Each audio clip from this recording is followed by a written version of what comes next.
2019 में जो SC ST थे, दलित लोग थे, वो बीजेपी के साथ गए थे।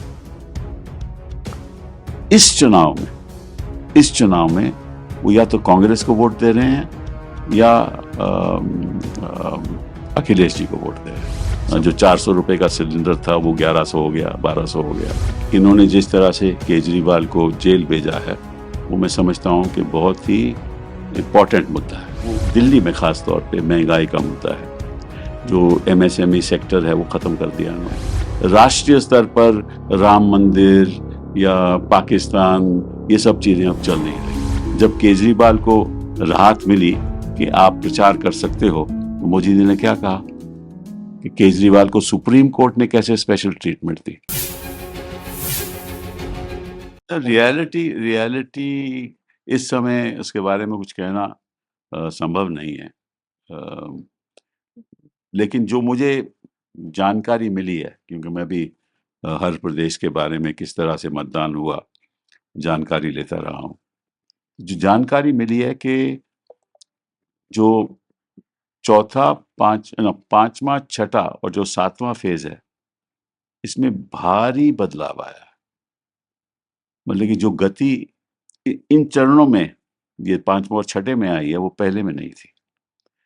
और लोग अब राम मंदिर की बात नहीं कर रहे, तब भी नहीं कर रहे थे। लोग अब महंगाई की, बेरोजगारी की और जो अन्य बातें लोकल लेवल पे उनको भारी पड़ रही हैं, उसके बारे में बात कर रहे हैं। और मैं समझता हूं कि इन चरणों में खास तौर पे भाजपा को भारी नुकसान होगा। तो अगर आपकी बात से को अगर का मजमून समझूं तो आपका कहने का मकसद ये है कि क्या ये है कि फैक्टर जो है, जो हमेशा फैक्टर एम फैक्टर काम करता था 2014 में 20 में, वो 24 में वो एम फैक्टर जो दो पीएम चीजें, दो फैक्टर नहीं काम कर रहे। 2019 में जो SC ST थे, दलित लोग थे, वो बीजेपी के साथ गए थे। इस चुनाव में वो या तो कांग्रेस को वोट दे रहे हैं या अखिलेश जी को वोट दे रहे हैं, सपा को वोट दे रहे हैं। तो अगर मुस्लिम, SC ST और और यादव, ये समीकरण बन जाए, OBC ये समीकरण बन जाए, तो इनको नुकसान होगा। तो सर क्या लगता है आपको, तो बात कही जा रही है 400 पार? नहीं, वो तो खैर वो तो मजाकिया है, वो मतलब उनको आप सीरियसली मत लो।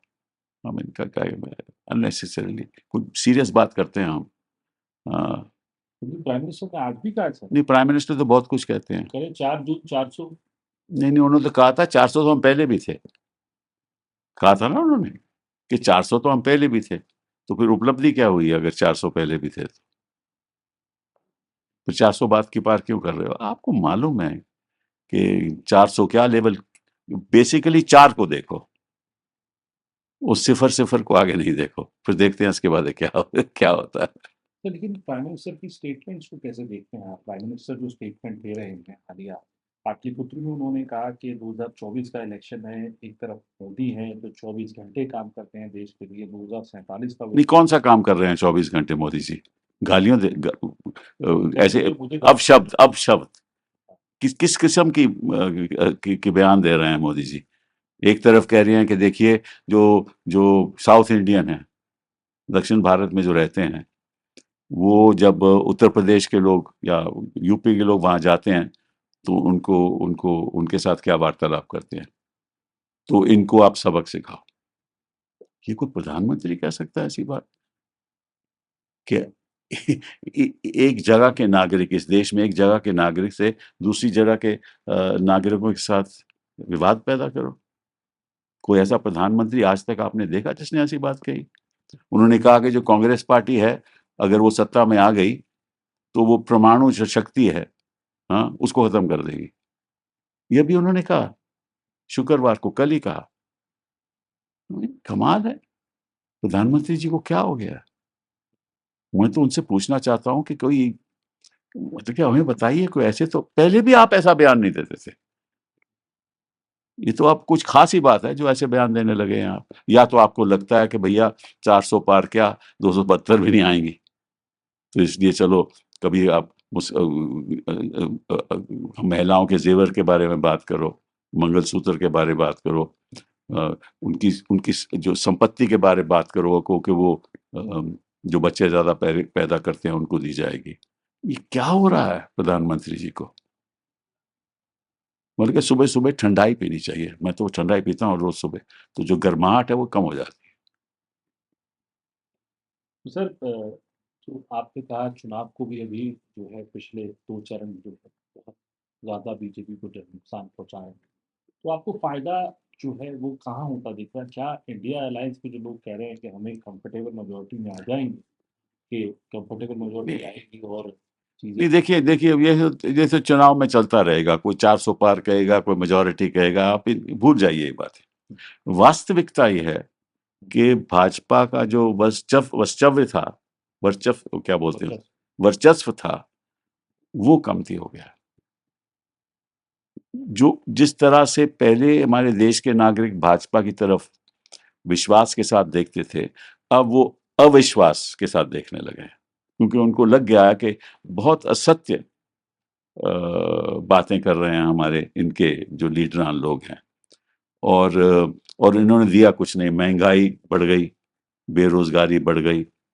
जो 400 रुपए का सिलेंडर था वो 1100 हो गया, 1200 हो गया। इन्होंने किया क्या है? जो हमारी जीडीपी की गति है वो कमती रही। और किसानों को इन्होंने कॉस्ट प्लस 50% नहीं दिया। तो इन्होंने किया क्या है देश के लिए? केवल डिजिटल मीडिया में और डिजिटलाइजेशन में उसके आधार पे इन्होंने बैंकों को फायदा दिला दिया, जो बाहर के निवेश करते हैं उनको फायदा दिला दिया, उनको फायदा दिला दिया, बिलियनियर्स बढ़ा दिए। उसका जो नतीजा ये है कि लोग यहाँ इन्वेस्ट करना ही नहीं चाहते। और कई लोग 15-20 लाख लोग तो बाहर चले गए हैं, जो जिनके पास संपत्ति है वो बाहर चले गए हैं। तो मैं मोदी जी से पूछना चाहता हूँ, आपने सच में क्या ऐसी बात है जो आपने पिछले 10 सालों में की, जिससे आप कह सकते हो कि आप ऐसा बदलाव लाए हैं इस देश में कि मोदी जी, मोदी जी, मोदी जी के बारे में, मोदी जी के बारे में ही लोग सोचें? सर दिल्ली से भी आप 2 बार सांसद रहे हैं और चांदनी चौक को रिप्रेज़ेंट किया है आपने। दिल्ली में भी आज चुनाव हो रहा है। दिल्ली के चुनाव को कैसे देखते हैं और दिल्ली के चुनाव नतीजों पे को किस तरीके से एनालाइज़ करेंगे आप? क्योंकि अब जो पैटर्न चल रहा है, जो चीज़ें हैं, कैसी आपके पास रिपोर्ट्स अगर आ रही हैं? क्योंकि ये चुनाव आम आदमी पार्टी और कांग्रेस ने मिल के लड़ रही है और साफ तौर पे ये कहा जा रहा है कि जेब का जवाब वोट से। तो अगर नतीजे पक्ष में नहीं आते हैं, तो क्या माना जाए कि लोगों के लिए ये मुद्दा अब नहीं है और लोगों ने भाजपा को वोट दिया? और अगर इंडिया अलायंस आता है, इंडिया अलायंस जीतती है, तो क्या ये माना ये जाए कि रेफरेंडम एक ये तरीके से? मुद्दा है। इन्होंने जिस तरह से केजरीवाल को जेल भेजा है, वो मैं समझता हूँ कि बहुत ही इम्पोर्टेंट मुद्दा है। और जिस तरह से इन्होंने पीएमएलए का दुरुपयोग किया ईडी ने, उससे एक सिंपैथी पैदा हुई है केजरीवाल के प्रति। तो ये मुद्दा तो ज़रूर है। बट इसके अलावा ये तो एक व्यक्तिगत बात हो गई ना। इसके अलावा जो मुद्दा है वो ये है, वो दिल्ली में ख़ास तौर पे महँगाई का मुद्दा है। जो एमएसएमई सेक्टर है वो ख़त्म कर दिया इन्होंने। बेरोज़गारी का बड़ा भारी मुद्दा है। शिक्षा के क्षेत्र में ये भी एक बड़ी भारी मुद्दा है। तो जो लोग की आम ज़िंदगी से जुड़े हुए जो इश्यूज़ हैं, वो आज मुद्दा बने हुए हैं। राष्ट्रीय स्तर पर राम मंदिर या पाकिस्तान, ये सब चीज़ें अब चल नहीं रही। तो मैं समझता हूँ कि इनको दिल्ली में भी भारी नुकसान होगा। कितनी सीटें आएँगी, कितनी आएँगी वो नहीं मैं कह सकता, लेकिन नुकसान भारी होगा। सर, एक पश्चिम बंगाल से आपसे बस पूछना चाहूँगा कोई सवाल कि लीडर ऑफ अपोजिशन है वहाँ पर शुवेंदु अधिकारी, वो कह रहे हैं कि चीफ जस्टिस से उन्होंने डिमांड करी है सीजेआई, सुप्रीम कोर्ट के सीजेआई साहब से और साथ ही साथ प्रेसिडेंट से भी कहा है कि एक्शन लिया जाए ममता बनर्जी के खिलाफ, क्योंकि वो हायर जुडिशरी को पर अटैक कर रही हैं, ये कह के कि वो डिसीजन एक्सेप्ट नहीं करेंगी हाई कोर्ट का, जो ओबीसी नहीं, वो हायर जुडिशरी की बात नहीं है। देखिए, कोई भी डिसीजन उच्च न्यायालय का, हाई कोर्ट का अगर आता है तो उसकी फिर अपील सुप्रीम कोर्ट में हो सकती है ना। तो अगर अपील हो सकती है तो निश्चित रूप से ममता जी कह सकती हैं कि हम नहीं समझते कि ये फैसला सही है। वो तो उनका उनका संवैधानिक हक है, तो वो अपील करेंगी। लेकिन एक तरफ तो ये बात है और दूसरी तरफ मोदी जी को देखिए, जब केजरीवाल को राहत मिली कि आप प्रचार कर सकते हो, तो मोदी जी ने क्या कहा कि केजरीवाल को सुप्रीम कोर्ट ने कैसे स्पेशल ट्रीटमेंट दी। तो एक तरफ तो मोदी सुप्रीम कोर्ट को क्रिटिसाइज करते हैं और दूसरी तरफ ममता जी कह रही हैं कि ये मुझे स्वीकार नहीं है, मैं सुप्रीम कोर्ट जाऊंगी। दोनों का तुलना कर लो कि कौन न्यायाधीशों को इज्जत देता है। ये तो साफ जाहिर है।